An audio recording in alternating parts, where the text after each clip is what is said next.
Good morning, শুভ সকাল। কেমন আছো বন্ধুরা? আশা করি নিশ্চয়ই ভালো আছো। আমিও ভালো আছি। নতুন একটা দিন, নতুন একটা সকাল নিয়ে চলে এলাম আজকে তোমাদের মাঝে। আছি এখন নদীর সাইডে। সকালবেলায় দেখলাম নদীর পরিবেশটা বেশ ভালোই লাগছে দেখতে। তা সেইটাকে শেয়ার করার জন্য ক্যামেরাটা হাতে নিয়ে চলে আসলাম একদম নদীর ধারে। তো প্রথমেই জানাই তোমাদের শক্তিবলাকে ওয়েলকাম, তাই না? শক্তিবলাকে তোমরা আসো, শক্তি ব্লগটাকে ভালোবাসো, শক্তি ব্লগটাকে লাইক করো, শেয়ার করো, তাই না? তো চলো দেখি নদীর পরিবেশটা তোমাদের দেখাই কেমন লাগছে। কেমন একদম নদীর ধারে চলে এসেছি। হালকা কুয়াশা কুয়াশা ভাব আছে নদীর সাইডে। একটা নৌকা যাচ্ছে, দেখো। এরা হচ্ছে মাছ ধরে। একটা কুয়াশার মানে শীতকালে যে একটা কুয়াশা পড়ে, সে কুয়াশা একটা ভাব আছে, দেখো। ওই দিকে একটা নৌকা দেখো জাল পাচ্ছে, দেখা যাচ্ছে। ওই দেখো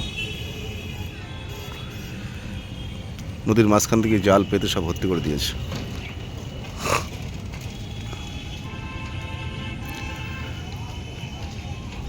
তা আজকে ব্লগটা কোথায় যাই কি করি সেটা নিয়েই শুরু হবে। সঙ্গে থাকো, দেখতে থাকো, তাই না? আশা করি নিশ্চয়ই ভালো লাগবে।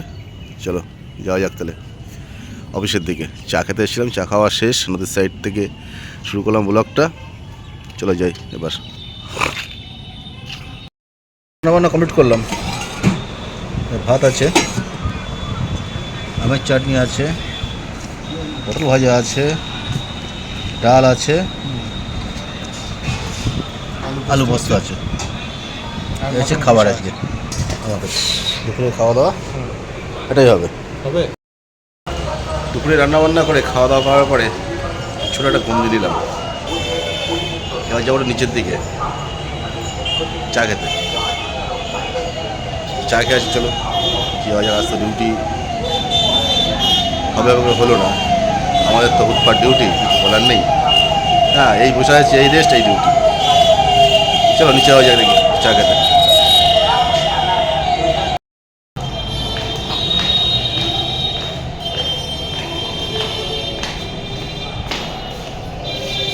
চা খেতে হবে, চা। চলে আসলাম নিচে চায়ের জন্য।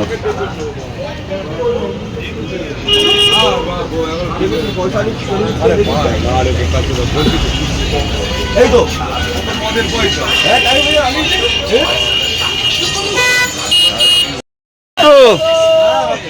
কেমন চা খাওয়া যাক। চলে আসলো গরম গরম চা। চলে আসলাম একটা পার্কের দিকে হাঁটতে হাঁটতে।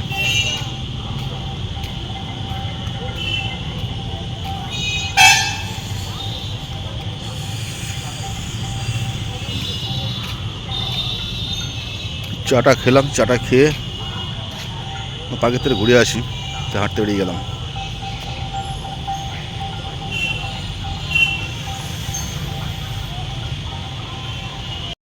পার্কের পাশ থেকে ব্রিজটা বেশ সুন্দর লাগছে না? এই লাইটগুলো দারুণ দেখাচ্ছে, এবং ব্রিজের সাইড দিয়ে লোকজন হেঁটে যাচ্ছে, সেটা দেখা যাচ্ছে এখান থেকে। নদীতে এখন জোয়ার চলছে।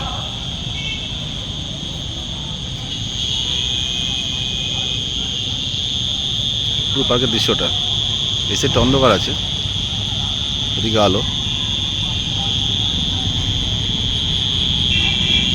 নিচ থেকে চলে এসছে অনেকক্ষণ উপরে, এসে আবার গরম জল করে আটাটাকে গরম জলে মাখিয়ে রেখে দিলাম। ঠান্ডা হলে পরে চটকাতে হবে। আশীর্বাদ আটা গরম জলে করলে কি মানে এটা রুটি খুব নরম হয়, এখানে শিখিয়ে দিয়েছে, সেই হিসাবে আমি গরম জলেই রুটিটা মানে আটাটা মাখানো হয়, রুটিটা করা হয়। চলো তাহলে একটু পরে রুটি করা শুরু করে দেবো।